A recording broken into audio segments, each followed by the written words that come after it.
We are live. All right. All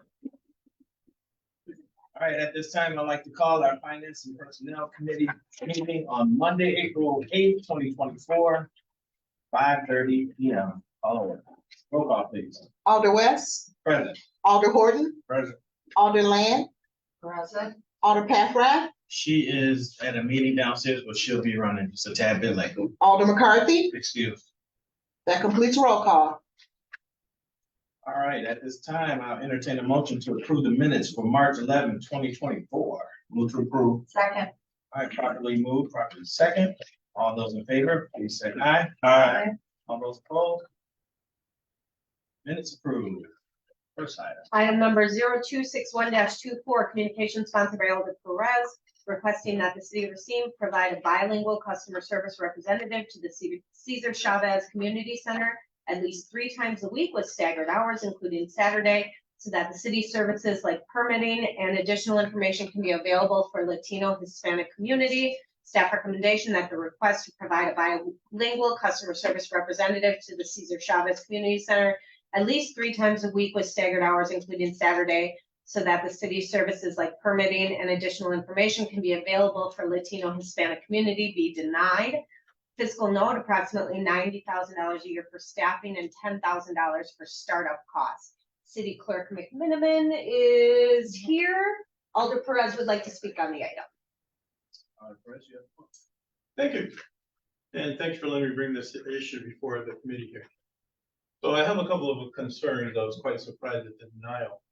But you gotta remember that during the budgeting process, I brought this up and we're told, no, do it later. We can't do that right now. It's an inappropriate time to add this to the budget. I figured this would be a good time as we transition into a new council and keep developing our plans. Now, having a customer service rep at Cesar Chavez Community Center, when I looked at it, was nowhere near that amount of money. And I'm hoping that the clerk can explain how that amount of money came to fruition in, projecting what it would be. Simply because we've said that we are Hispanic friendly and that we have and are working towards, as a community, having representatives that are bilingual. Okay, I get that. We actually have rebranded our customer service to be able to include friendlier service, one-stop shop, which are all very important and amazing to our community. So what I envisioned at the Cesar Chavez Center, due to its locality and its community neighborhood, is using one of their empty offices, which in turn would cost us no money. We're already in the building. The space is not very big, but it's an office and it's very usable for one person to be there with their laptop. One of our employees to be there with their laptop, who can speak Spanish, who will have materials that are obviously in English, which we already have, and some that are translated into Spanish at this point, which when we inquired, we said, we're trying to do that, we just can't do it all at once, correct? Okay, so having an employee from our customer service unit 3 days a week doesn't take away from the fact that they can be used here, or even a phone. They have phones at the Cesar Chavez Center. All I think that person would be able to use is their laptop, where they can do the documents they need. They can even translate them and go and print them out. Nowhere near that amount of money, especially if the employee is already hired here. Now, they have a Spanish center just across the street, but they do not provide the services that we would provide as a city. And it's very important as we continue to develop our city, as we continue to do outreach, considering that our community is still 26% Hispanic, and Hispanic businesses want to continue to develop, that we go ahead and provide an opportunity, even if it's on an experimental basis for now, to see if that person at the Cesar Chavez Center is actually beneficial to keep going on. So I would like to hear, as a concerned alderman and as someone who has proposed a change in that area, for an explanation from the clerk as to how she came up with those monies, and then lay that juxtaposed to what I said and see if we can in fact provide that service at a very minimal cost, maybe not at zero cost, but maybe at a minimal cost that won't put us out of the budget in the red anymore, or additionally in the red. So I'd like to do that at this time, Mr. Chairman. Yes. I can step away and have the clerk address some of the issues. So, thank you. Thank you. Sorry if I'm out of breath. It seems to be the way of the world. The past couple of weeks for me, so it's been number fun. So thank you very much. I want first off want to say that it's a wonderful idea, and I'm not against the idea of having the Cesar Chavez Community Center offer some services like this. There are certain procedural things that I'm extremely concerned about. So I did write an ADM, and I apologize, it was just attached this morning, and I do have the fiscals on it. So first and foremost, for a regular pay employee to be over there for 3 days a week, including a Saturday, at regular pay would be $50,000 for the year, $53,829. If you were looking at overtime, it would cost $60,227. So those are numbers from our payroll department. Those numbers would be adding additional staff. So currently, one of my concerns is that the Department of Customer Service, although we are trying very hard, it does take a long time to cross-train people in our department. I don't currently have one person that knows all of it, especially since we're still implementing the health department. So I would say who you choose to go over there, they're not gonna have all the answers. Also, the cash handling. So if we're working on computers, which Alder President, I did not have a conversation before this point in time, right? If we're taking in money, there are lots of things that are missing. One is dual controls. Anything over $2,000 is counted by a second person. The second one would be cameras. We'll need to have those installed. And the third one would be a vault. We'll need someplace to put our money and lock it up overnight. It's a secure location under double lock and key. So those are things we'd have to consider, but also the space. I did reach out to Director Moldak, who I believe is here in case we have further questions. They do not have a room that can be solely dedicated to be locked when it's not in use by this particular use case. So it would have to be a dual room, which takes away from our cash handling and our dual locks. So there are some concerns there as well. I also did reach out when I spoke with Director Molbeck. They currently do have a bilingual staff member who is there part-time. I believe it's typically 20 to 25 hours. They did reach out to him and ask, how many inquiries have you had about city services provided by the clerk's office? To which they had not received any that they could recall. So I'm not sure that the need is really at that location. Also, I mean, that's certainly without removing someone from the Department of Customer Service. We currently have 3 employees who are bilingual, which is amazing and the most we've ever had down in the department. However, that doesn't say people don't leave, we don't have turnover. Also, if one is out on vacation, another one is at Chavez, I might not have someone at my front counter while they're assisting other departments. So there's certainly a concern there. The numbers, so we ran over kind of the full-time or the part-time person, but it would also include opening up the Chavez Center on Saturdays. Does not currently have hours on Saturdays. So therefore, we would need to hire someone from the Parks Department to open up the Chavez Center on Saturdays. So that's something that doesn't currently happen. Let's see. The additional startup costs of the 10 to 20,000 would be the cameras, would be the vault, would be the security, changing keys, locks, things of that sort. And again, just the pay plus the pay for someone from Parks plus the pay for someone to dual authorized cash payments would certainly almost double that number. Are there any other questions? Did I address everything your concerns? Yeah, I have Or- some rebuttals. I'll pass it to you. So, just to follow up a little bit. Do you want to put it? Sure. Or, Those are good. Anyways. Oh, it's fine. Go right ahead. We're good. So just to follow up, my intent in originally writing this was not to take away anybody from your staff Okay. and not to hire anyone new either. Okay. Because we do have people who are bilingual in the customer service department. I figured that if we don't have to pay the overtime, but we would pay maybe comp, although maybe an unfunded liability, I get that. But, or just switch your day shift assignment over there on those particular hours, okay? Now, the payment can be put off to another date and time. Because if a person's coming in for information or for permits or something like that, that would be the information source. That would be the place that they would go to get the assistance they need to find out and inquire what they need to do in order to accomplish their task. Plus, in doing that, the fact that no one's ever asked is because they know that no one has that service there.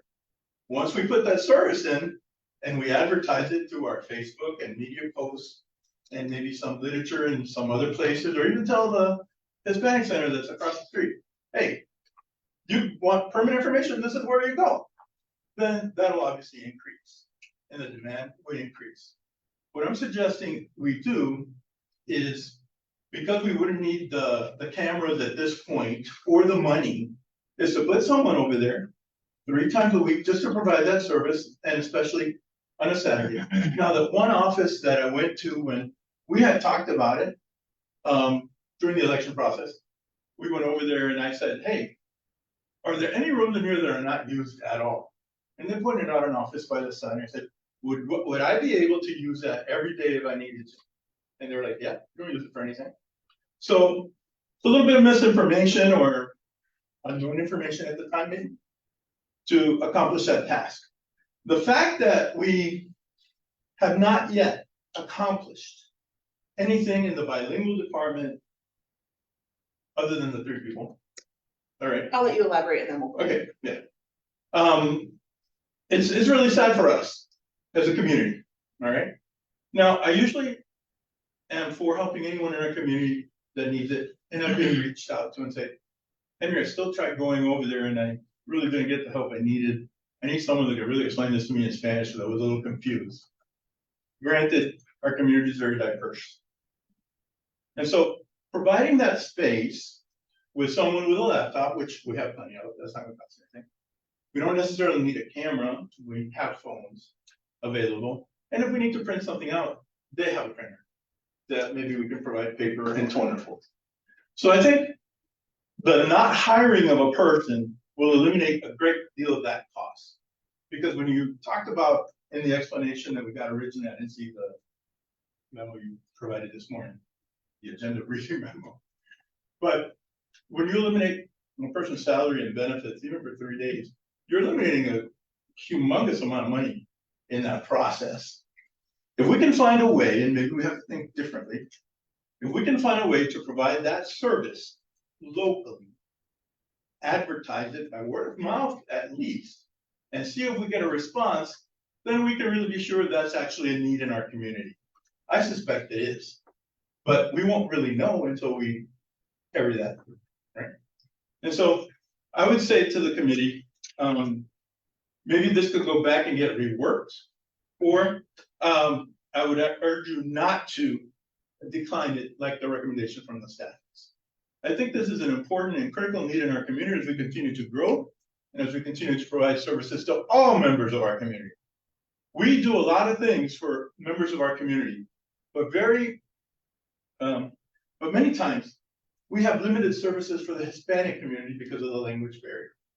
And so I think that as our community continues to grow, we definitely need to provide that service.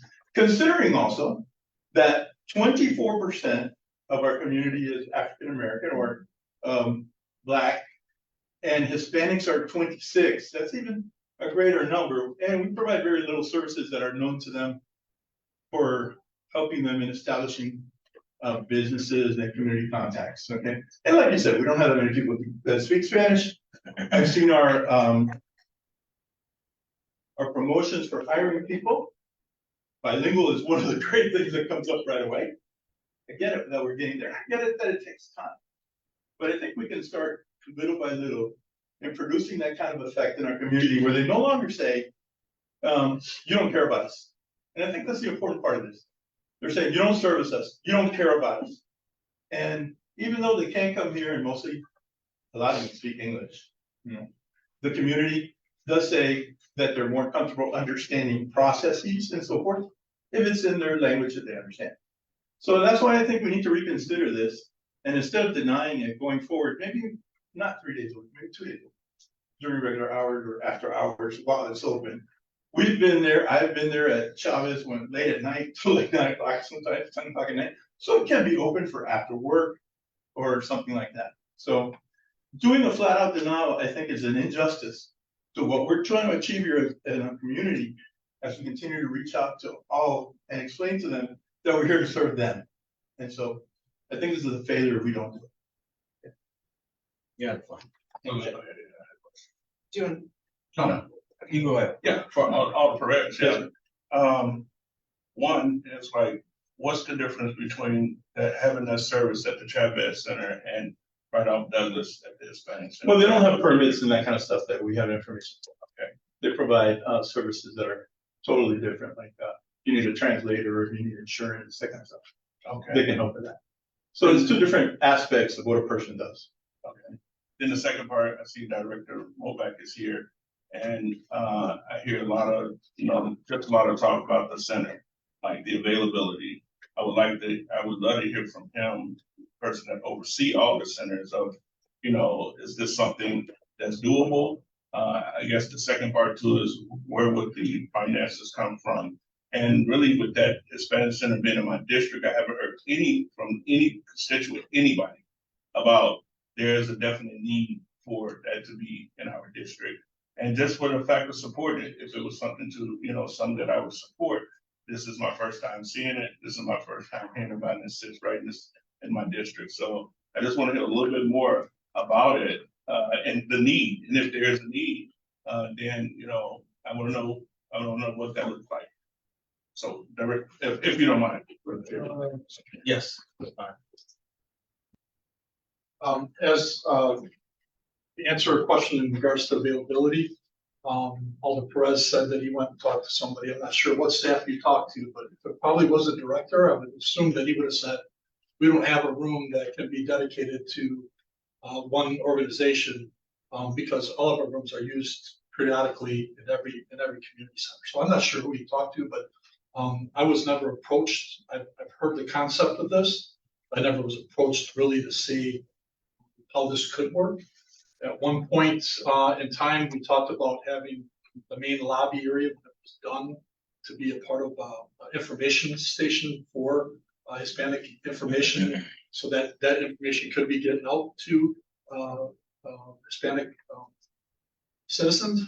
But I don't know where this is going. This came up, and I wasn't really a part of the discussion of this. But for room wise, I would say, could something be done that would share it? Oh yeah, I can say that. That could definitely be done. But to just dedicate another room, I would say we wouldn't want to do that. That answers the question. All right. Yes. Just a couple things, from what Alder Perez said, again, it's not that I don't think it's a good idea, we just have some logistical concerns. But one of them is if we're not taking money, then the citizens are still gonna have to come here to receive. I don't understand why you would take someone away from the customer service counter to provide a service somewhere else when they're still gonna have to come here, right? So they're still gonna have to pay when we receive those applications. We don't take applications and then wait for the payment, which causes confusion usually. Also the staffing, so by removing someone from the downstairs Department of Customer Service, you're taking away some of those services that we provide. So in order to be able to do that to the best of our ability, we would need to hire someone who is able to do that. The training curve takes about 2 to 3 years to train someone downstairs on all functions of the clerk's office. So it's not something we can do in the 3 months since we've started this department. And I think lastly, again, it's not that it's a bad idea, but it's something that we could probably do in budget and have conversations about. If it's an information counter, why we can't have a call line. Parks Department has someone who's bilingual, why we can't just offer the service for them to call over and offer a secure line for them to call. But without being able to have 2 members over there, we're not gonna be able to take payments. Without taking payments, we really can't offer much of the services. Just to clarify, these services are available here at City Hall. Correct, So so if, that would be like a duplication of the services. I would ask Alder Perez to elaborate since it's his request, but that was my understanding, but just from reading it, we did not have that conversation. So Alder Lynn, the services that are being provided here would be the same services that would be provided there on a part-time basis at different hours than we're open here. So it's not really taking away from the function here. It's providing an outreach at different times where we're not available at City Hall. And where people are working or hardworking, our Hispanic community is very hardworking, as many are in our community. And they don't get opportunities to go out and do business with the government without having to without having to take time off to be able to get services. So I think, that's why I think it's critical for our community to consider it. If this plan isn't perfect, of course, none of the plans that we ever did see seem to be perfect, but it's something that we need to move forward to. And providing a part-time person in a room, and I don't know if the cameras or the cashier or the lock, all those things seem to be workable, even though they might not be budget friendly at this time. And so I think we don't do something like this, we're really continuing. And let me go back. Alder, you said you haven't heard anything about it. Ever since I became an alder 11 years ago, they were saying, we've been trying to get City Hall to help us with this for years and nothing has ever happened. The opportunity came up at the last budget discussion because some of the things we were doing and, changing customer service, being more Hispanic friendly. And that was a great opportunity to reach out and do this. And that's why we went forward and said, now could be the time. The fact that you haven't heard about it, nobody's been addressing it to us because they have had failure for over a decade, probably 2 decades in trying to get something done from the city. So now would be a good opportunity to say, we understand your pain. We want to help you. We can at least start here. I don't think a With a narrative thing. changes in 3 months. And I think the opportunity to make sure we perfect our services here nowadays before we take our services and slim them down. But I will say, I think there are other solutions, and I think there are conversations that I think we can do things. We currently have a Spanish translator who's been doing a ton of our documents downstairs.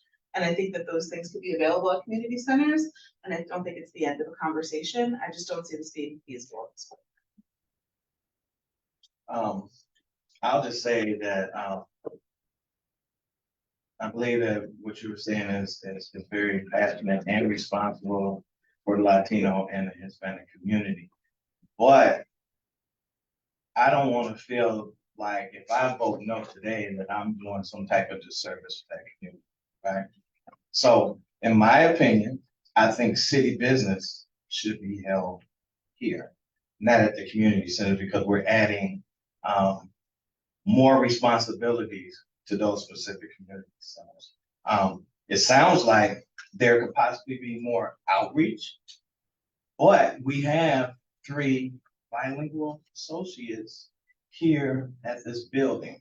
And I believe that we still have room to grow, but I believe that we've made steps in ensuring that our Hispanic population have not only services, but are able to, for lack of a better term, be articulated to them the way that they're expecting. I just don't want to go down that road where I feel like that if I don't do this, then I'm serving an injustice to someone else. And like I said, I just feel that city business, in terms of the permit and all that stuff, should happen here. If we start doing that at the community centers, then we're opening up a whole floodgate for other things to be pushed to the community center. We already understand, so why would we do that? No, I understand your concern. But I think that of a community of 80,000 people, to only have 3 people that are bilingual in the customer service area means that we have to work really hard to be able to provide more services and to hire people that are bilingual and qualified, not just bilingual, and qualified to do that. As far as where we have services, I think if we could have city services every quarter mile, and I'm exaggerating to make a point, it's a hyperbole, it would benefit our community more than it does now. Because everyone has to focus on coming here and getting their services done here when they could get it done somewhere else in a better way. Mhm. And if you come here, the other day I was here, I don't remember what it was for, but there was a line like 20 people outside waiting to get in, or it was tax hunter. Yeah, and I was like, wow, this place is busy, it's hopping. So if we can provide the services, not just here, and it's not like we're picking a random building. I mean, we own the park, we own the building at the park, so it's not that far-fetched, I think. And I'm hoping that addresses some of your concerns. It definitely addresses some of mine as I continue to look forward here. I think for the last decade, at least since I've been here, I've heard it a lot from our community. And every time I brought it up in the past, it's been boo-hooed and it never made it anywhere. I think now that we got a specific request, and I think it was actually from the council itself stating this is not a good time to do this, bring it up in the new year and let's see what we can do. I took that as a go-ahead to say, okay, maybe there's a chance now that we can do something for our Hispanic community who contribute a lot to our community and actually make a point of serving them instead of them serving us. I just think it's more about practicality than, being, I don't wanna use the term divisive, but like I said, I know there's room for opportunity. And you made some valid points that I'm sure that everyone's taking notes on, right? And, the intent, not only for myself, but for all of us, is to treat all of our, not our constituents, but our citizens. Residents. Residents of race. I just don't wanna paint that illusion as if. Yeah, but you're painting, granted, and the terminology you're using, other West is very important. You don't paint that illusion, but right now they have no illusion because nothing's being done of what they've requested for over a decade. So as we continue to move forward and we continue to expand our services, as we continue to cater more to our community, as we continue to develop our community, that has to be something that we focus in on and move. Like we did with the customer service. You know, it's never been done before, but the biggest complaint we had before was, I go to City Hall, I gotta talk to 20 people, you know, I don't get what I want. I don't get the information I need. Well, we've now changed that. We've made it more customer friendly, which is great. We still get that complaint, you know, I don't get what I want, but still, we're making an attempt and we're moving forward with that. And I think we need to do that to a community that's important to us, but it hasn't been served well by us. Yes. I would say I agree with Alder Perez from that perspective. I just don't want to offer poor service by making it quick and fast when I don't have staff trained to be able to provide those different functions at this point. So. Yep. On Perez. So on Perez, would it be fair to say that this is something that probably needs to have a little bit more work and research on, like as far as connecting with the director, you know, he don't know who you talk to over at the center. Then we're talking about Well, I talked to the director of the center at the time. I don't remember his name. Okay. But he was there. He does a lot of stuff with the parks. He's been to a lot of our public work meetings to represent stuff there. But does it need maybe more research? Yeah. But we can't just, let's say, because we've done that in the past. And we said, oh yeah, we need to research it. With 10 years, still nothing happens. We need to be more definitive and more decisive. We need to be able to say, we're gonna study this for 3 months, let's say. We're gonna come up with a solution or a viable solution to make this happen by 6 months. Something maybe that way, okay? And I think that addresses some of your concerns as well. And I think that will also address our concern from the Hispanic community when they say, no, nothing's being done. We can point out and say, hey, we have a plan in place. And our goal is to have this accomplished within 6 months. And there's some issues that I didn't consider, like the banking part of it, which is a very valid point. I get that. And being a safety guy, I'm like, yeah, we're definitely gonna have to be safe. And I don't want that person to be in danger either. So that's very important.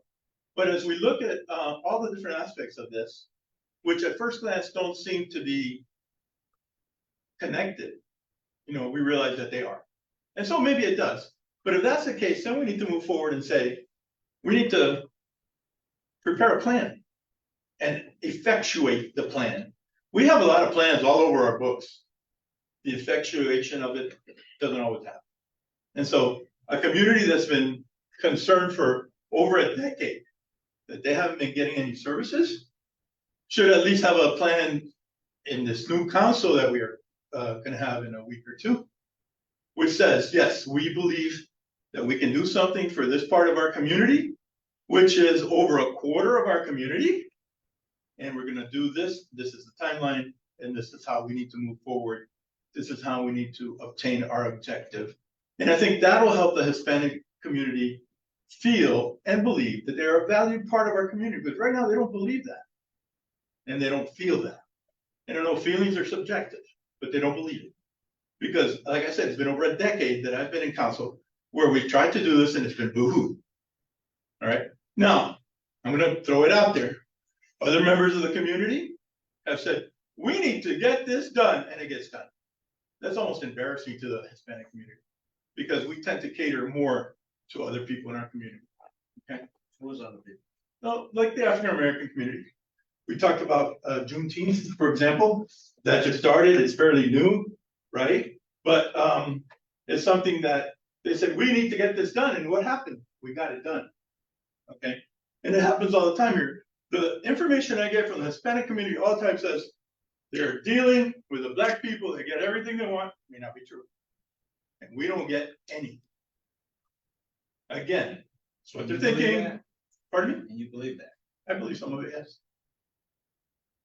If I could state one last thing, I'm hoping if the committee does deny this, that it's the start of robust conversations about services that can be provided at little cost to the city, that are maybe more creative than just putting someone right at that center where we can't logistically achieve great customer service.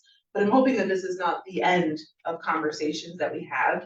You know, we have, I think we have 9 firefighters, 2 police officers currently in bilingual Spanish lessons with Gateway. We have translation services. We have someone on call. She sent me 8 applications translated into Spanish yesterday. So we are moving forward. I just feel like this should be the start of a conversation and not necessarily the end to an idea. And I'll be. Yeah, no, I get that. Right? But I'm laughing at the police officers at Gateway are getting police Spanish, which is. They're getting they're- first responder, Yeah. EMT and. Yeah, that's totally different. That's totally stuff that you probably wouldn't get under the reserve. Started with a conversation then. Okay. And I would agree with you, and with Alder Perez, I think because the numbers don't match. You got 90,000 here, then talking about 50, now it's 10, you know, I think this is a conversation that needs to be had. I'm willing to chime in and support if this is what you're doing, is right in my district. To just hear the conversation, hear from the people too, like, you know, what the needs are, and also working with the clerk and what's feasible and what is doable.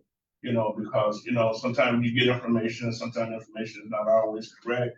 And talking to the, you know, we haven't even called out one time on the finance director to say, hey, where would this come from? You know, we haven't heard from her to say, where would the money come from? We already have people employed. Would this affect us? Is it going to increase what we're doing? But I too, Alder Perez, want to see things move forward. And just, you know, just for the record, unfortunately, I wasn't here for the budget. I was at work on a training out of town. I know if this was talked about and the council said that this is something that they were looking forward to do, they're going to do in the upcoming year, you know, then I'm all in, I'm all for it.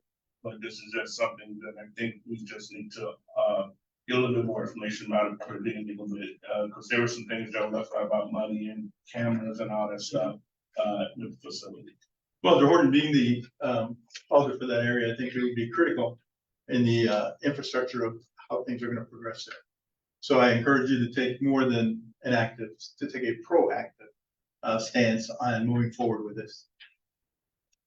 All right, for this item, at this time, we have before us item 0261-24.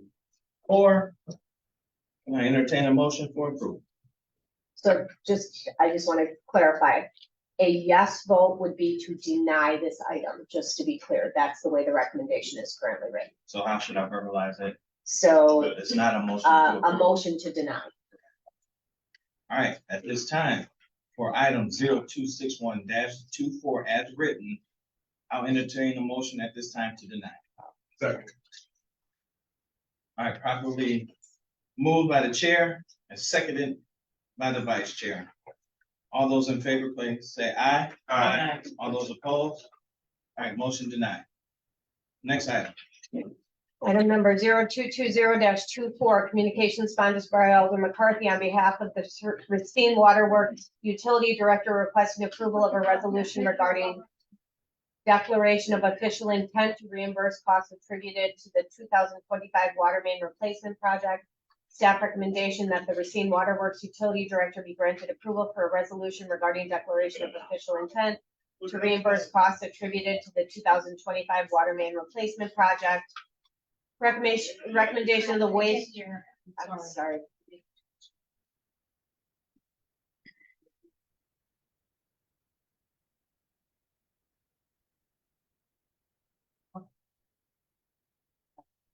Recommendation of the Waterworks Commission on 319 to approve with a referral to the Finance and Personnel Committee. Fiscal note, the aggregate principal amount of debt for the project is expected not to exceed 4.5 million, with the balance reduced by eligible principal forgiveness earned. Funding for the project to be financed through fiscal year 2025 WDNR Safe Drinking Water Loan Program. Director Gitter is here to speak on the item. Yes, good evening. So the water utility, we have projects, and typically we borrow from the state safe drinking water fund, which is administered by the state DNR. So the way that program works is we need to apply 6 months ahead of time. So for 2025 funding, we're already talking about, we need to have full application by the end of June. And as part of that application, we have to have complete design plans. What that means, we have to do a lot of upfront engineering, we're gonna incur costs. So before we ever get money, we're gonna spend money. So simply what this resolution does is it says that once we get the loan, the utility can reimburse itself and these costs will be rolled into the loan. Any questions? On the Pat Brown? What's the past history of these loans being granted? Is it, it's a matter of you do the planning, dot your i's and cross your t's and you're good to go? Yeah, that's a good question. So the way this works is the DNR grades these projects. So everyone, all the utilities across the state, they're all submitting projects. So they grade those and they go on a priority list. So it depends how far you get on the priority list as to how much money you get or how much principal forgiveness, which is grant money is associated with that.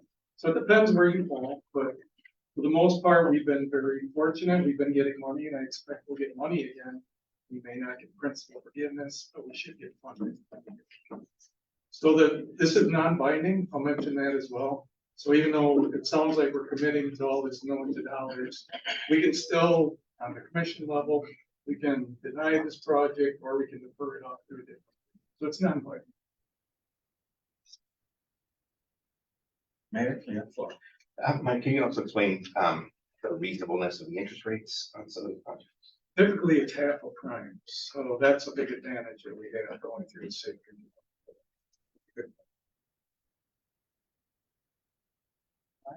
At this time, I'll make a motion to approve item 0220-24. Do I have a second? Second. All right, probably moved by the chair and seconded by Alderman Land. All those in favor, please say aye. All those opposed, motion carried. Thank you. Item number 0242-24, communication sponsored by Alder McCarthy on behalf of the Racine wastewater director requesting permission to submit the amendment of a resolution authorizing purchase of land and easements related to the Chicory Road Area Sewer Improvement Project. Staff recommendation that the Racine wastewater director be granted permission to submit the amendment of a resolution authorizing purchase of land and easements related to Chicory Road Area Sewer Improvement Project for approval. Recommendation of the wastewater commission on 319 to approve with a referral to finance and personnel. Fiscal note, additional temporary easement cost of $5,530. Director Tillis is here to speak on the item. Good evening, everybody. So this item is based on one of our projects. So in the southeast side of town, we are doing a project. There were basement floodings when we had high flow events in the area of Chicory Road. So this is a project, a joint project between Mount Pleasant and the City of Racine. The project included rehabbing of an interceptor and also construction of a storage tank to catch those wet weather flows. So construction of the storage tank requires acquiring land, which we've already done, and acquiring easements so we can build the storage tank, which has already passed this council. And now we have to acquire just a little bit more easement. So in construction of the tank, there are concrete anchors that extend beyond the temporary easements that we've already approved. And these anchors will stay in the ground. They kind of help form the form of for the concrete. So we have to get a little bit more temporary easement for the construction of this tank. And the cost that we're talking about here was figured out in the same methodology that we did the original easement. Any questions? Any questions? At this time, I'll entertain a motion for item 0242-24. Move to approve. Do I have a second? Second. All right, properly moved by the vice chair and seconded by Alder Land. All those in favor, please say aye. Aye. All those opposed, motion carries. Item number 0248-24, communication sponsored by Alder West on behalf of the Director of Park Recreation and Cultural Services, requesting permission to enter into a one-year extension agreement with Jose Felix to operate the North Beach Oasis concession. Staff recommendation that the agreement to enter into a one-year extension with Jose Felix to operate the North Beach Oasis concession be approved. Director Molbeck is here to speak on the item. So good evening. There's one change I'm gonna have to ask for, in this, contract under May 2024, the $2,500 needs to be actually zero. It's not meant to be 2,500. So just a change that's there. So this item is seeking its first option year. And during the course of us getting this contract together, sent to you, the city attorney's office said that we needed to move away from a percentage of gross sales because of, I'm not sure if it's a law or an ordinance in the state, but you cannot, if a concession is selling beverages, you cannot take a percentage. You have to take a lump sum rental. So what we did is we went from a percentage per month to a set fee, as you can see in the contract that's there in front of you. So May was never really an issue because May was never a month that the Oasis was open. So it should have never been there. That's my mistake. I didn't catch it. But June, July, August, and September, those are set fees. Those set fees came across the way they are now. I worked with Jose. I came up with a set dollar amount off of what they did last year. Last year they made over about, the city received about $12,000. The first time around, I put down fees that were about $12,000. Then Jose came in, we talked a little bit, and he negotiated a little bit, and I negotiated again, and we came up with this dollar amount. So it's about $2,500 less than what the original dollar amount was. His biggest complaint or biggest concern was that, hey, Tom, we never know what June's weather going to be like, or if there's a construction that happens down there, or something happens to the facility. Well, I brought that to the city attorney's office, and they were able to put in a sentence that basically allows the director at any time to work with them to negotiate a different fee. So it's supposed to be $2,500, and 3 weekends were crashed because of rain. Again, people, we're not making a lot of money on this. We're actually losing it. If anything, it's a benefit for us to have the concession there. I think that phrase in there allowed us to go with the dollar amount that was here. So Jose agreed to that dollar amount, the idea that we could negotiate if need be. So I'm looking for, I can answer any questions, but we're looking for this option to be approved for 2024. Any questions? Yeah, how many years does this contract run for? So the original contract, the site contract was a 3-year contract. Okay. As of December 31st of 2023, that ended. In 2024, it's a 1-year option, and if he wanted to, he has 1 more year option. That's all the contract is.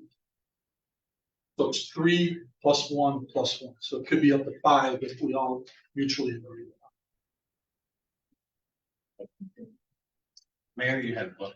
So you're just saying May will be 0, not 2,500, not, it'll be 0 altogether. It's 0 altogether, yeah. The total should be, I think, 12, no, it should be, 9,500. yeah, 2,500. I So think the 12 minus 2,500, that, my intention would be to add the fiscal note as it's listed as MA right here. This would actually read estimated revenue of $9,500 so that that's clear. And then what I'm thinking is maybe if we say in the staff recommendation, right at the end of it, be approved with removing May of 2024, something like that, to reflect what Tom is saying. Follow up, you know what their gross receipts were last time? Yeah, give me a second.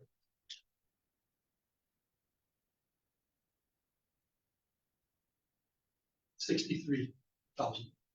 And we took in 12 with the percentage that we.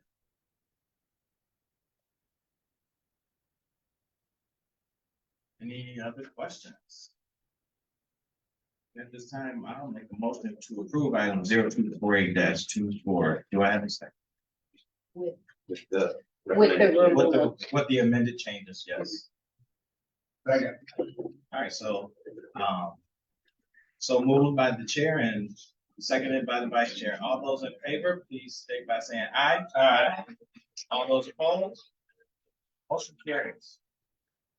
Item number 0249-24, communications sponsor Elder West on behalf of the Director of Park Recreation and Cultural Services requesting permission to enter into a one-year extension agreement with Smoked on the Lake LLC to operate the Pershing Park boat launch concession. Staff recommendation that the agreement to enter into a one-year extension with Smoked on the Lake LLC to operate the Pershing Park boat launch concession be approved.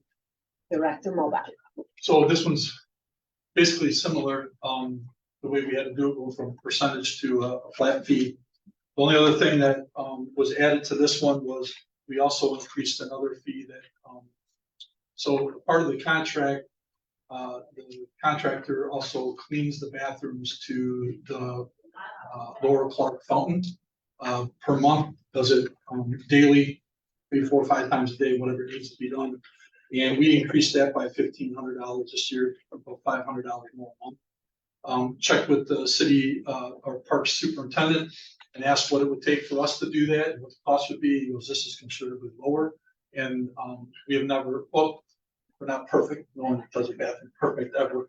But, we feel that at this point, it's done in a good enough time and manner that we would agree to that 1,500 increase. Any questions? On the pass. Do you know what the gross receipts were for, I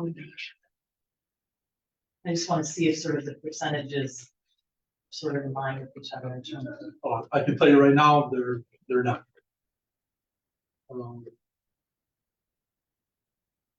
Last, I'm sorry, it was $144,000. We took in 21.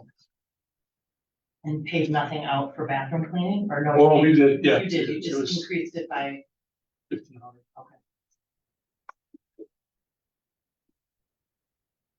okay. Yes, I'm just doing the math for basically in for 12.5. Terms of their, you know, you take out what we're paying them to clean the bathrooms and the rent that they're paying. That's from a different fund.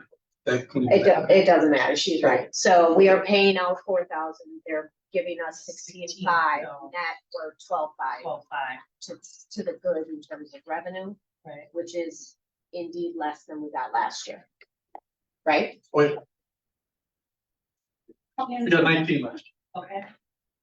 All right. I mean, I think both places that are, both the operators that are doing the smoke on the water and the Oasis are great. I'm just looking at the numbers and it's really different. And I don't know if we want to be in a position where we're taking less. Well, what do you mean less? Well, less Yeah. from last year. Oh. So we're taking in, 6,500 less. Well, every year up, last year was a great year for both. Okay. The Oasis was at like, just at 10. The boat launch was at 14, and then the year before that at 11, and the year before that at 8. So last year was definitely a good year for both of them. Okay. So that I took into consideration too. Right. It was great weather, great weekends. It's not always. So that's one of the things that we discussed that the concern was, well, what about the weather? What about the amount of activity that is down by North Beach? Is it the same, not the same? That varies. And the Oasis isn't open hour-wise as much as the boat launch area. And the boat launch area meets a different clientele than what is at the Oasis. If you remember in the past, it was more like the boat launch where we actually needed security and everything. Now it's more family orientated. It meets that area. It has the bands. It meets people's needs, but it's only open until 8. And so the clientele and the demand is a little different than what is happening. So I can understand why there's more money coming in one. So I take that into consideration as well. The mayor had it first on the plans, sorry. Mayor, you have the floor. Just a little, Alderman Patrick asked my question and you answered it. I was surprised that the revenue amounts were going down. You answered the question. All right, Alderman. Of the amount they gross like 144, they have to pay their employees out of that too, so. Correct. Any supplies, whatever. Yes, correct.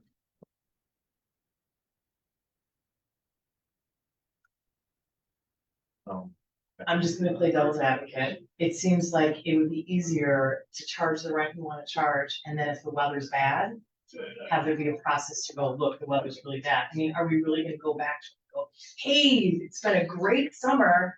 How about you kick in more money to the city for the rent? I just don't. I went in good faith and negotiated. I don't have a problem. If that's what you guys would like us to do. That was really why we put that sentence in there. Right. So that we could negotiate, because their concern was, they wanted it lower than this. I mean, I think, well, I would say they both wanted it double less. So cut it in half is what they wanted to. So I took it where, whatever they took in last year was minus $2,500. So it was, $500, $600 a month or something like that. So that's how I negotiated that. So I went down 2,500, but you're right. We could keep it right where the original was, where we took in 19,000 for the boathouse, or boat launch, and we took in 12 for the Oasis, and we have that line in there. But then they have to sign it and agree to that too. But however you want me to proceed, I'm fine. On the line? Still have a question? Oh, I thought you did prior to, okay, I'm sorry. All right, any other questions? All right, at this time, I'll make a motion to approve item 0249-24. Do I have a second? Okay. All right, properly moved by the chair and seconded by Alderman Lamb. All those in favor, please say aye. Aye. All those opposed, motion carries. Next item. Item number 0325-24, communications sponsored by Alder West on behalf of the division chief requesting permission to accept a donation for the purchase and installation of a safe haven baby box at Fire Station 4. Staff recommendation that the division chief be authorized to accept the donation from the Knights of Columbus and enter into an agreement with Safe Haven Baby Boxes to build and maintain a Safe Haven Baby Box for the city of Racine at Station number 4. Fiscal note, donation amount is $20,000 with no city match required. Division Chief Weber is here to speak on the item. Good evening, ladies and gentlemen. In December of 2023, Governor Evers signed a bill that changed the safe haven law here in Wisconsin. The law was that the baby had to be relinquished to a person, police officer, EMT, firefighter, or at the hospital. With the change in 2023, Governor Evers now allows for a safe haven baby box where an individual can relinquish their child out of need or want to a box with a door that's monitored 24/7 and is climate controlled. Also notifies the station as well as dispatch that a baby has been placed in the baby box. There's a ongoing maintenance for the box to be certified at $500 per year. We would be the first community in Wisconsin to have this safe haven baby box. I think it's a great harm reduction program for the city. Relinquishing babies is not a high occurrence. The last one that was relinquished to the fire department was approximately 20 years ago. So this is a low frequency, but high acuity issue if it does occur. So we would greatly appreciate the permission to accept the donation from the Knights of Columbus. Michael Benner's here representing the Knights of Columbus. Do you have any questions? Any questions? Mary, you have the floor. Is the city then responsible for the maintenance? We would be responsible for that $500 per year. Any other questions? Thank you. Laura. I was trying to read it through what was provided for this committee, and I'm just curious, out of that grant, does it also have anything to do with publicizing this or marketing it out to the community? Is that part of the grant as well? That is correct. Safe Haven Baby Box of Indiana has an entire installation and media campaign that goes with the process. Great, thank you. Sorry, Auditor Brilliant, I didn't address you as Auditor Oh, Brilliant. no, I didn't even notice. What did they have with the crowd? Thank you. I'm so sorry. That's okay. Any other questions? All right, I'll entertain a motion at this time for item 0325-24. Move to approve. Second. All right, properly moved by the Vice Chair and seconded by Alder Paffrath. All those in favor, please say aye. Aye. All those opposed? Motion carries. Item number 0303-24, communication sponsored by Alder West on behalf of the division chief requesting permission to accept the grant from the state of Wisconsin Department of Health Services for the purchase of ambulance equipment and training for paramedics and EMTs, control number 00567. Staff recommendation to authorize the division chief to accept the grant from the state of Wisconsin Department of Health Services for the purchase of ambulance equipment and to provide ongoing training for paramedics and EMTs in an effort to maintain current level of service. Grant number 00567, fiscal note grant amount of $10,678.68 with no city match required. Division Chief Weber is here to speak on the item. Very much. What's called the FAP grant is a yearly grant provided by DHS for training and ambulance equipment. There's an amount that's a set amount at $3,829, and then we receive 5 cents per capita. That's how we get to the number of $10,678.68. We utilize the money for every 2 years. We have to recertify our paramedics and EMTs.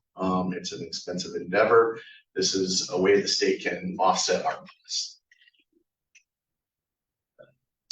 Questions? At this time, I'll make a motion to approve item 0303-24. Do I have a second? Second. All right, probably moved by the chair and seconded by Alder Bland. All those in favor, please say aye. Aye. All those opposed? Motion carries. Item number 0321-24, communication sponsored by Alder Pete on behalf of the chief of police requesting permission to enter into an intergovernmental agreement for law enforcement services for the 2024 Republican National Convention. Staff recommendation that the approval be granted for the chief of police to enter into an intergovernmental agreement for law enforcement services for the 2024 Republican National Convention. Fiscal note, cost is 100% reimbursed by the city of Milwaukee. Chief Ramirez is here to speak on the item. Good evening to the committee members. As you know, on July 17th through July 18th, Milwaukee will be hosting the Republican National Convention. We've asked the staff for our help.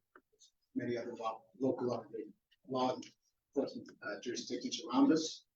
This will be completely done on overtime. We're reaching out to all those agencies, and this is essentially an agreement that we could sign for reimbursement of law enforcement services.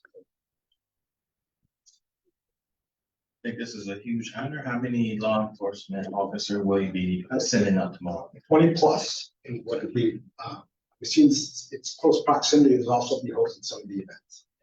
And this is split shift, so. Split shift, yes. Yeah. Normally about 8-hour shifts. Yeah.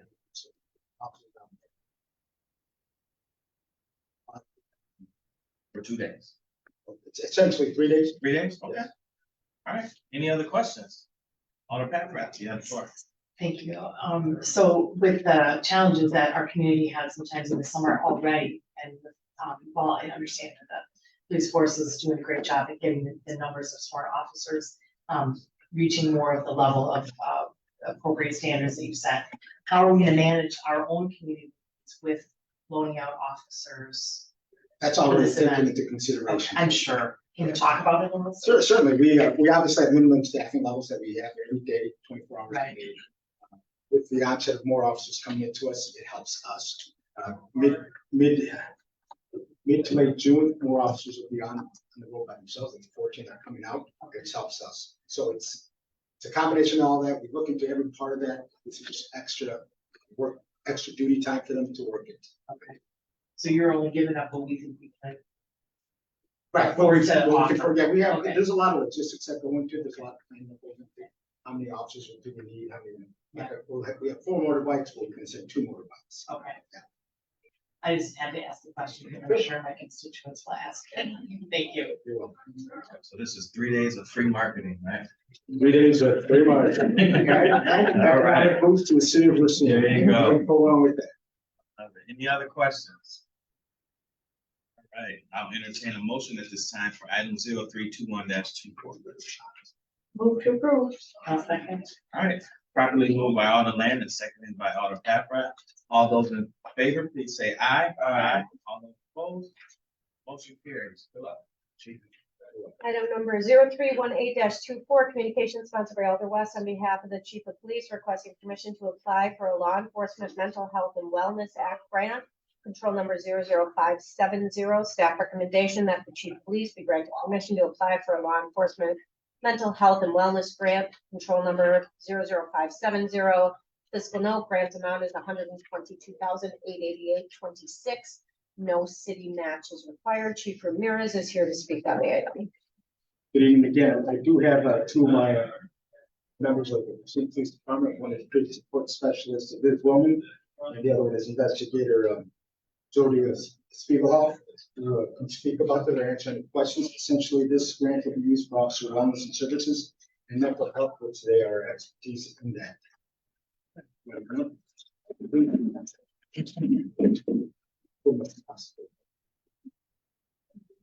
Hi, for the law enforcement, I'm Liz Wellman, mental health therapist for the Racine Police Department. The Law Enforcement Mental Health, who is called the LEMWA Act, Mental Health Act, was signed in 2018. It was the recognition that law enforcement agencies need to and deserve ongoing efforts to support the mental and physical health of officers. So part of that is why I'm here in the city of Racine, is to support the department in their physical and mental health. We also, when I came on board, we had a lot of extra resources at that time that we had in place, such as books, stress, things to maintain stress. We had conferences and things that people could attend, but those things sometimes cause an expense. So part of this grant is to apply for those resources, and Jody can tell you a little bit more if you have questions about those resources that we use to actually support my services as a therapist and Jody's services as a peer support officer. We just have certain things that we think that we would like to present in the grant that would assist us if we were able to get a grant. Thank you. So, like Liz said, I'm Jody Spiegelhoff. I'm a 25-year veteran of the Racine Police Department and been the coordinator for our peer support team since about 2015. In that time, our department has seen quite a few different critical incidents, everything from infant deaths to officer-involved shootings to our own guys getting shot last year. Those types of things really take a toll on us.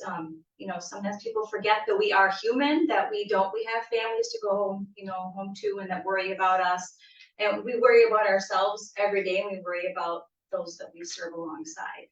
A lot of what we are applying for in this grant are really additional training to help our officers both cope with things that they experience on the road, but then also help our peer support team members who we want to send to a lot of these trainings, like give them the extra expertise and extra knowledge that they can go back and bring that stuff back home to us in Racine and better support the officers that they work alongside every day.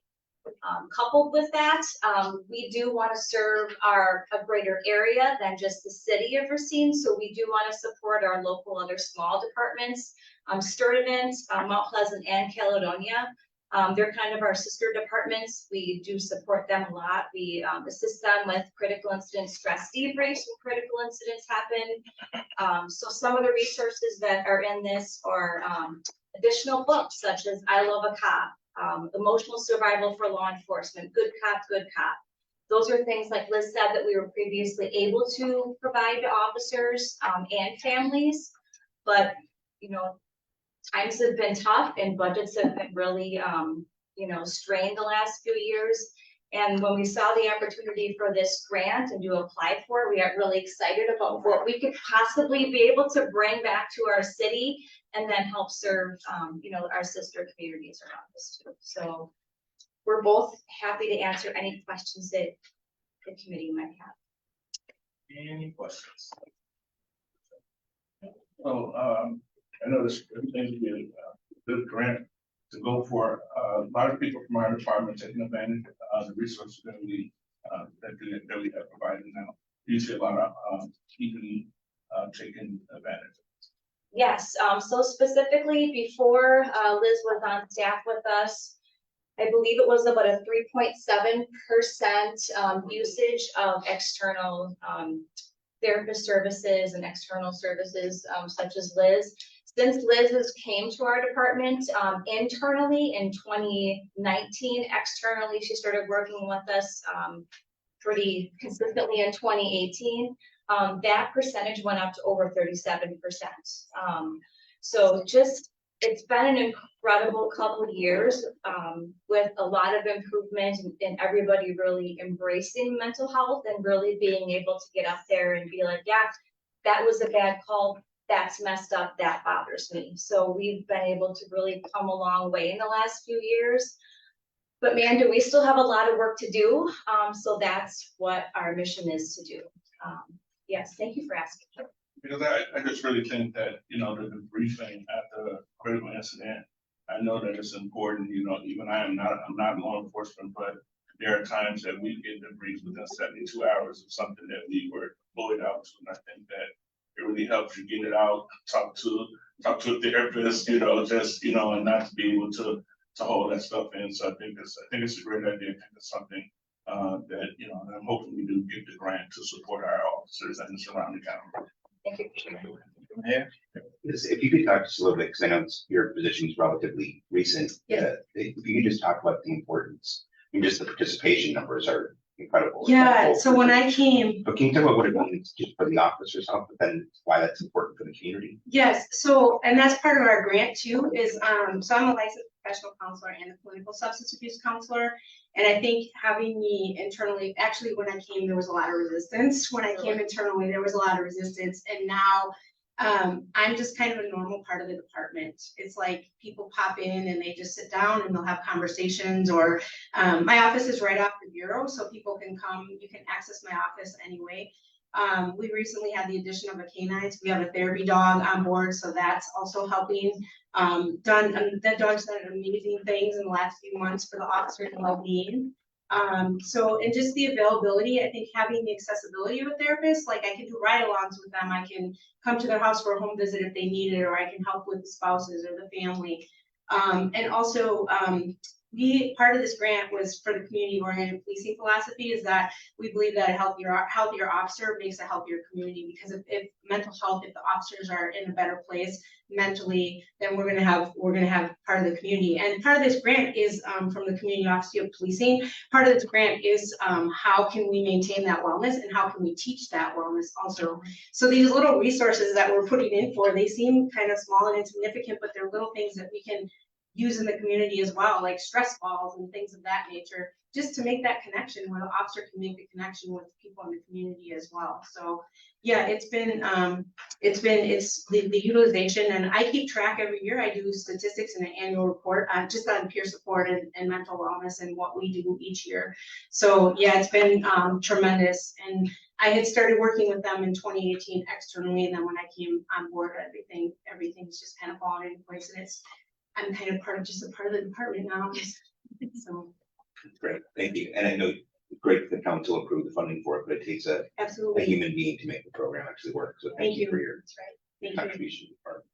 Thank you. Any other questions? All right, seeing none, I'll make a motion to approve item 0318-24. Do I have a second? All right, approved by the chair and seconded by Alder Patrick. All those in favor, please say aye. Aye. All those opposed? Motion carried. Item number 0320-24, communication sponsored by Alder West on behalf of the Chief of Police, requesting permission to apply for the 24-25 Mayor's Gang Diversion Collaborative grant or GAIN collaborative grant number 00569. Staff recommendation that the chief of police be granted permission to apply for the mayor's GAIN collaborative grant control number 00569. Fiscal note grant amount is $63,400, no city match. Chief Ramirez. Good evening again. Thank you for having me up here. This is an ongoing type of grant that we've had for a number of years. The game diversion partnership with Safe Haven of Racine, of course, the Racine location needs to be currently that Safe Havens for at-risk youth, and then the vocational institute for the folks that are taking the re-entry program. I've met with some of these, met with an organizer, the Racine Vocational Ministry, just last week on it, and this is something I think that is beneficial not only to the city, but also beneficial to the individuals themselves. Given an opportunity to get a second starter, and that allows stop that risk youth to get something to up in their life, getting some good direction in place. It's an ongoing grant. Here, mention what you know, all the ordinary one time is that interest in this and big part of it. Any questions? Seeing none, at this time, I'll entertain a motion for item 0320-24. Second, I probably move by the vice chair and second by the chair. All right, all those approved, please say aye. Aye. All those opposed, motion carries. Item number 0304-24, communication sponsored by Alder Horton on behalf of the Public Health Administrator requesting permission to enter into a grant agreement and accept funding of $222,700 from the state of Wisconsin Department of Health Services for the infant mortality Racine Healthy Babies Program, control number 00523. Staff recommendation that the Public Health Administrator be authorized to enter into a grant agreement and accept funding of $222,700 from the state of Wisconsin Department of Health Services for the infant mortality Racine Healthy Babies Program, control number 00523. There is no mark required for this program. Health Director Bowersox is here to speak on the item. Thank you. And good evening. Thank you for this opportunity. We have 3 grants from the Public Health Department this evening. All 3 of them are extensions or continuation of grants. The first one is limited is the Racine Healthy Babies. Again, this has been a long-term grant that we received. Previously, it's been a collaborative effort between Racine County and the city of Racine. Racine County has declined any further development. At the same point, once that was noted, once we received that notification, we started our research and we wrote another proposal submitted to the state of Wisconsin, which has been approved. It's called Empowering Families for Lifelong Wellness. Again, this grant opportunity gets at infant mortality, in particular with the African American population. Within this program, this will be for individuals that do not want to become pregnant. For those individuals who want to engage in a planned pregnancy, and for those individuals that are confirmed pregnancy up to 16 weeks. With that, it will be an interdisciplinary approach. Nurse practitioner, nutritionist, and a social worker. Again, working through the clinic of the health department through community health. They'll be augmented by the public health nursing, public health educators, technical support, reimbursement, because there will be billing opportunities, reimbursement opportunities, and administrative personnel. Any questions? Mayor, you have. Mayor. Thank you. Can you just talk a little bit about why those services are important to reduce infant mortality? Yeah, and some of the figures. So again, it's hard to do one thing. At the same point, I've got 2022 numbers here, but when we're talking about 2 factors, one is the low birth weight babies. Low birth weight babies is 2,500 grams or less. So within the African American population, 19% of the births to deliveries here in the city of Racine are low birth weight. So that means they're under 5.5 pounds. So with that, and again in 2022, there were 338 total deliveries to the African American population, and 65 of those individuals, or 65 reversed, were low birth rates. So in comparison, when we look at the white non-Hispanic, it's 8% versus the 19%, and you're looking at the high Hispanic population, it's 9% versus, again, the 19%. So we've been seeing an upward trend since about 2017-18 within the low birth weight birth.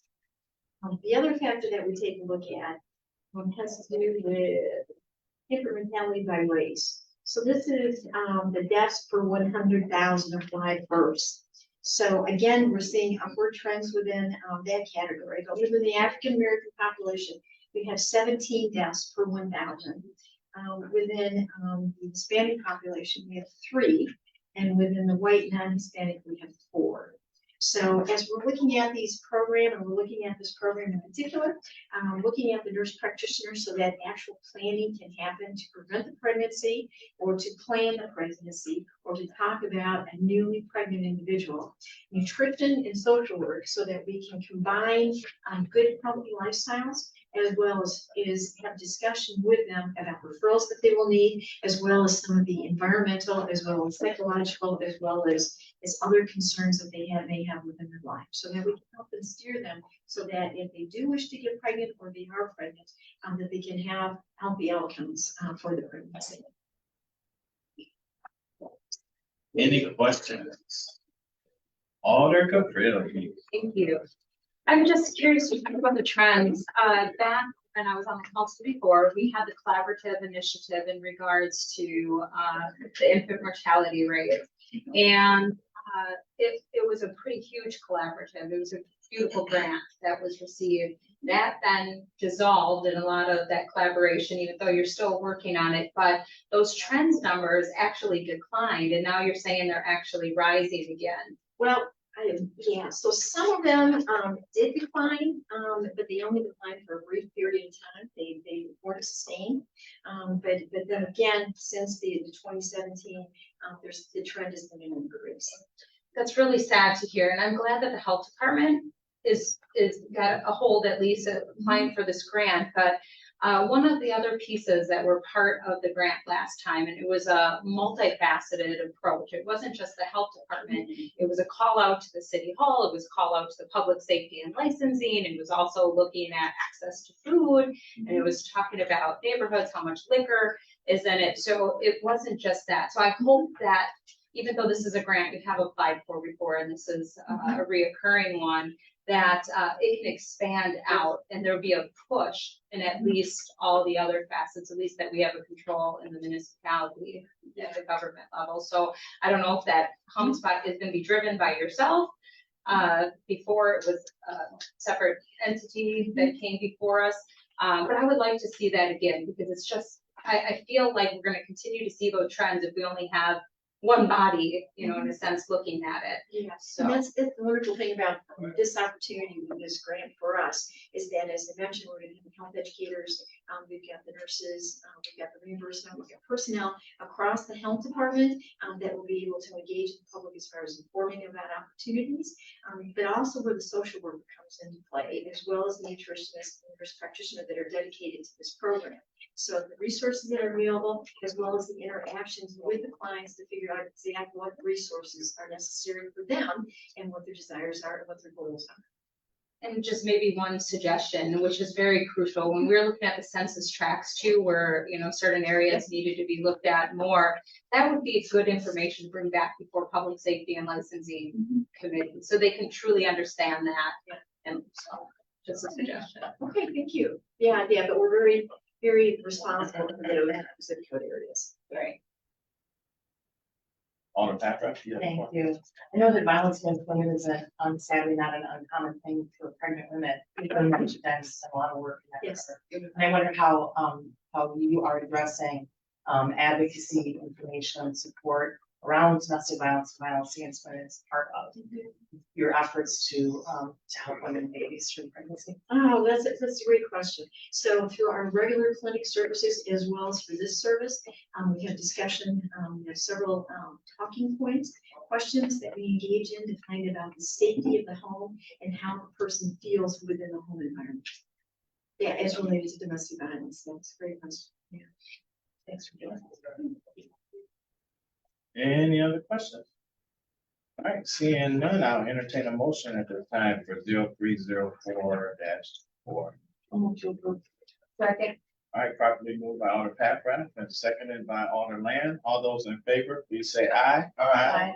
All those opposed, Motion carries. Item number 0305-24, Communications Fund of Alder Horton on behalf of the Public Health Administrator requesting permission to enter into a grant agreement and accept funding of $21,000 from the State of Wisconsin Department of Health Services for the HIV Prevention Partner Services Program, control number 00568.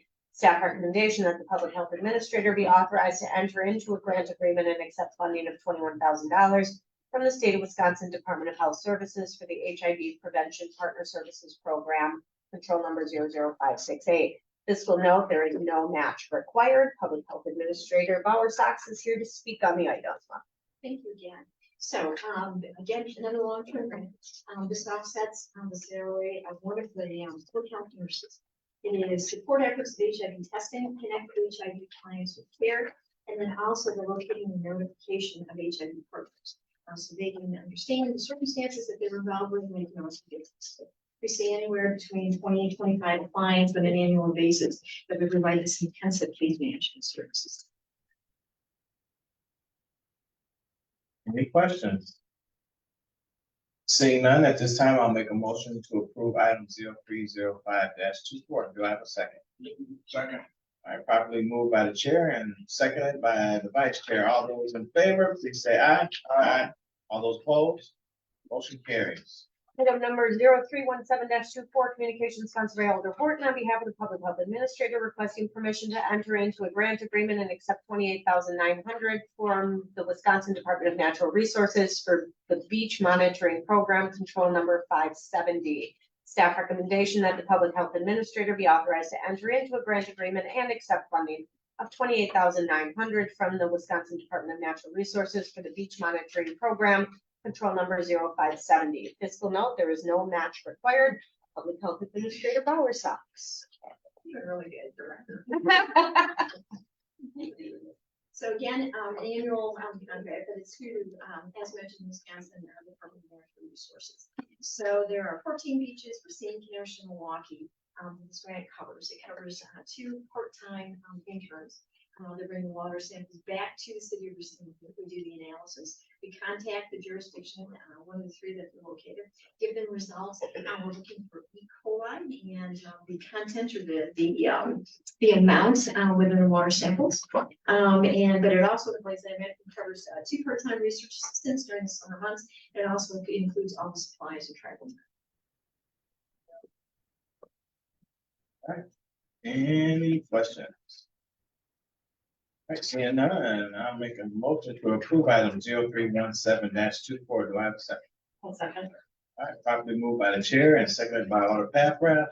All those in favor, please say aye. Aye. All those opposed? Motion carries. Next item. Item number 0319-24, Communications sponsored by Mayor Mason on behalf of the Transit and Mobility Director requesting that resolution 0082-24 dated February 6, 2024 be rescinded and permission for the mayor and city clerk to enter into a professional services agreement with DBECO North America Incorporated to complete a Kenosha, Racine, Milwaukee KRM Regional Rail Corridor Planning and Federal Funding Program Application Project Contract Number 2024-008. Staff recommendation that the resolution 0082-24 dated February 6, 2024 be rescinded, that the mayor and city clerk be granted permission to enter into a professional services agreement with DBECO North America Incorporated to complete a Kenosha, Racine, Milwaukee KRM Regional Rail Corridor Planning and Federal Funding Program Application Project Contract Number 2024-008. Fiscal note, cost not to exceed $2 million from funding available in federally congressionally directed spending with no local match required. Account number 602-820115711082010. And there's a presentation now. Transit and Mobility Director Young is here to speak on it. Thank you, Director Fisher.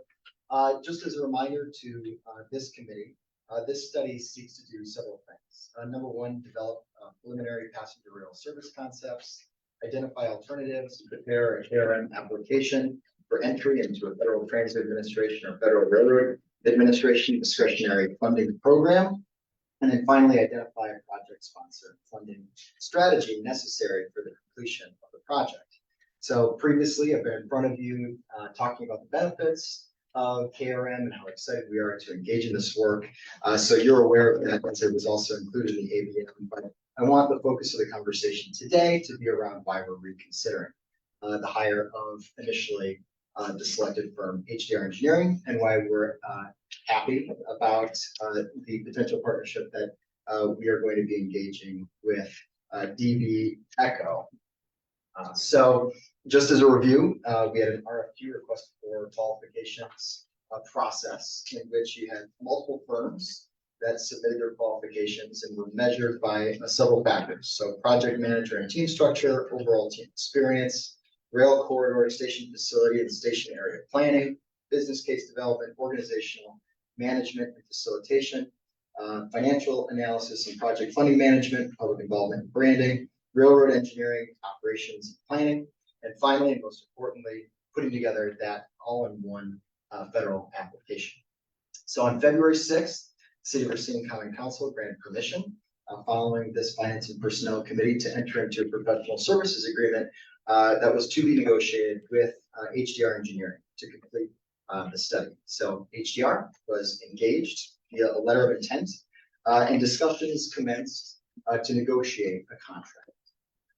And based on steering committee feedback and project team, which is made up of SewerPAC staff and City of Racine staff, it was judged that those discussions did not lead to an acceptable scope of working contract. At the end of the day, we're stewards of taxpayer dollars. And if a private firm isn't able to produce what we need them to produce, we've got to hold them accountable, and we've got to make sure that we get the product that we need, which is a strong federal application for this project. So with that being said, the highest scoring qualified firm aside from the selected firm was DB Echo, with a long history of success around projects like this. As a point of interest, the reason and the tipping point that made us decide HDR over DB was local knowledge. But in terms of overall experience and success for this type of infrastructure work, DB is pretty impressive. And so we're excited about this potential partnership. So with the support and ratification of this decision, the City of Racine wishes to engage via a letter of intent to DB Echo North America for contract negotiations so that we can begin this work. We're a bit behind schedule because of the contract negotiations that didn't go as planned. But fortunately, because we've broken this project out in 2 studies, we are well underway with our value capture transit-oriented development component of the work. So we still feel like if the need be, submit an application before the end of the year based on the requirements of the entering the New Starts program. And we just want to ensure that we've got quality work being done here. So Eric Lemons, who is from the Southeastern Wisconsin Regional Plan Commission, who serves as our consultant contract manager through SewerPAC, is here to speak on the item if there are any questions that are more detailed around the negotiation process. So with that, I'll hand it back to Jeff. Any questions? And now I entertain a motion at this time for item 0319-24. Motion approved. Second. Properly moved by the vice chair and seconded by Alderman Land. All those in favor, please say aye. Aye. All those opposed? Motion carries. Item number 0293-24, communication sponsored by Alder Caprillion and Alder Davis requesting for a formal update from City Development regarding the current status and future plans for the property at 725 Lake Avenue, the former YMCA building. Staff recommendation that the Director of City Development provide an update on the current status and future plans of the property at 725 Lake Avenue, the former YMCA building. Development Director Williams is here to speak on the item. Good evening, committee members. For the past 7 months, City Development has been engaged with DPW, purchasing, chief building inspector, and staff to develop the demolition plans for 725 Lake Avenue, also known as the YMCA. These demolition plans include the following items: demolition of the physical structure, maintaining the retention wall, disconnecting the water and sewer, environmental remediation, erosion control, site restoration, which include grading after the demolition is complete. As many of you are aware, the CDA acquired this property on March 21st, this past month. During the next 45 days, starting from March 21st, the CDA has contracted a firm to identify asbestos in the building. This report was originally done in the fourth quarter of last year, but we did not have access to the building until March 21st. So our findings had to include the flat roof area, the mechanicals, as well as the boilers. We had to identify asbestos. Once we get that report back, which we again anticipate having for the next 45 days, this will be added to the demolition specs. Following that, that will be included in the demolition specs. This will follow a lot of public announcements regarding the first advertisement, followed by the second advertisement for bidding on the demolition of the building. And again, we will have a mandatory pre-bid conference as well as a site visit and walkthrough. We will have a bid submittal date to this committee by the time we submit this bid for publications. Once we have obtained the bids back, we will be back in front of this committee for approval. Again, that will be followed by an agenda item on common council. After that happens, we anticipate a notice to proceed shortly after approval, and we will have a final completion date to you at that time. And after demolition, the CDA plans on issuing an RFP for the redevelopment of the site. Are there any questions? Any questions for Director Williams as it pertains to the YMCA building? Okay. Budget for demolition? We do not know that yet. We have to put the best guess, but I'm not gonna give you the best guess. But we do have an anticipated number, so we'll see what happens when we submit the bids. If I just may, he's not trying to like skirt the question. In an open session, because this is going to be publicly bid, it is not in the city's best interest to disclose what the estimate is. Budget sources, is this being paid for through the CDA? The CDA does have some funds available to commit towards the project, and I will ask. Yeah, if I can, again, at this time, we're not prepared to fully disclose all of the funding sources, but there will be multiple funding sources associated with this, one of which will be CPA.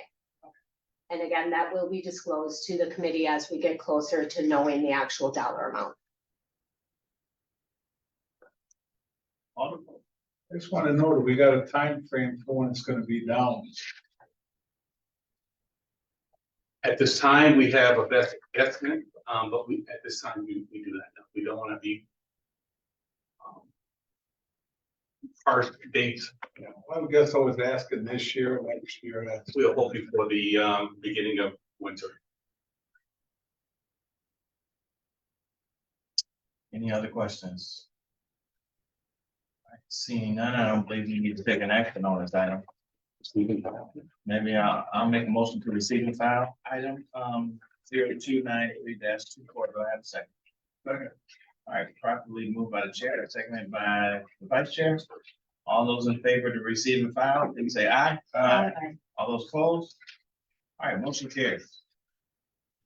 Item number 0322-24, communication sponsored by Mayor Mason on behalf of the Director of City Development, requesting the transfer of 1644 South Memorial Drive from the City of Racine to the Community Development Authority of the City of Racine, CDA, for the purpose of housing redevelopment. Staff recommendation that the property address as 1644 South Memorial Drive be transferred to the CDA for the purpose of redevelopment. Further, that the appropriate city staff be authorized to execute all necessary documents related to the transfer.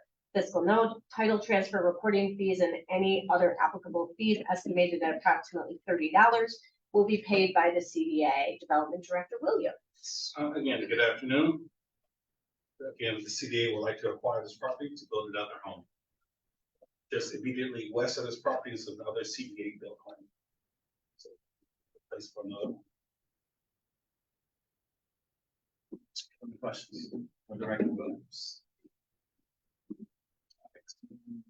None, I'll entertain a motion to approve item 0322-24. Move to approve. Second, I probably moved by the vice chair and seconded by the chair. All those in favor, please say aye. Aye. All those opposed? Motion carries. Next item. Item number 0306-24, communications sponsor Aldo West on behalf of the city attorney's office submitting the claim of Z. McMillan for consideration for disallowance. Staff recommendation that the claim be disallowed. Deputy City Attorney Rubik here to speak on the item. I believe it's Zizzer Tyke McMillan claims reimbursement in the amount of $100,000 for damages allegedly arising from an auto collision involving a City of Racine Police Department vehicle and his vehicle around the intersection of West Boulevard and State Highway 11 in the city back on June 10th, 2021. City disputes the damages claimed and its liability for the damages. Therefore, we're asking the committee to recommend disallowance of this claim. Any discussion, any questions? Alder Caprillion. Thank you. Is it just because of this 2021? And was there cameras and stuff? Is there any other reason you can give us why it would be disallowed? The claim was timely filed, I believe. It was, frankly, the claimant incurred $15,000, $15,612 of change in medical expenses as a result of the accident. He's asked for $100,000. It, that alone seems like something we wouldn't want to just settle on its face. Also, there's a question of liability. I don't want to get too deep into the facts in open session here, but you know, we are disputing, at least in part, our liability for causing this accident. So what a disallowance would allow us to do is it sets the statute of limitations for them to file a lawsuit at 6 months after the date they received their disallowance from the common council, and as opposed to a 3-year statute of limitations where they have a lot more time to file a suit. It also enables us to continue negotiating a settlement with a claimant, you know, but with that statute of limitations in place, which is protection for the city. And is this the first time this has come before us, this claim for this incident? Well, there actually was a related claim for a gentleman who was a passenger, or he was under arrest in the back of the City of Racine police car when this happened. But for this particular claimant, yes, it's the first time it's for us. Any other question or discussion? Move to disallow. Wow, second. Second. All right, properly moved by the chair, seconded by Alder Land. All those in favor, please say aye. Aye. All those opposed? Motion carries. I will read the closed session language, then motion second and a roll call to go into closed. It's intended that the Finance and Personnel Committee will convene in closed session pursuant to Wisconsin Statute Section 19851G to discuss strategy for litigation in which the City of Racine is or is likely to be involved. All right, I'll make a motion at this time. You want to close second? Do I have a second? Second. All right, roll call, please. Alder West, Aye. Alder Horton, Aye. Alder Land, Aye. Alder Packrat, Aye. Alder McCarthy is excused. That completes roll call to go into closed session. Thank Give you. me a moment to shut this down temporarily.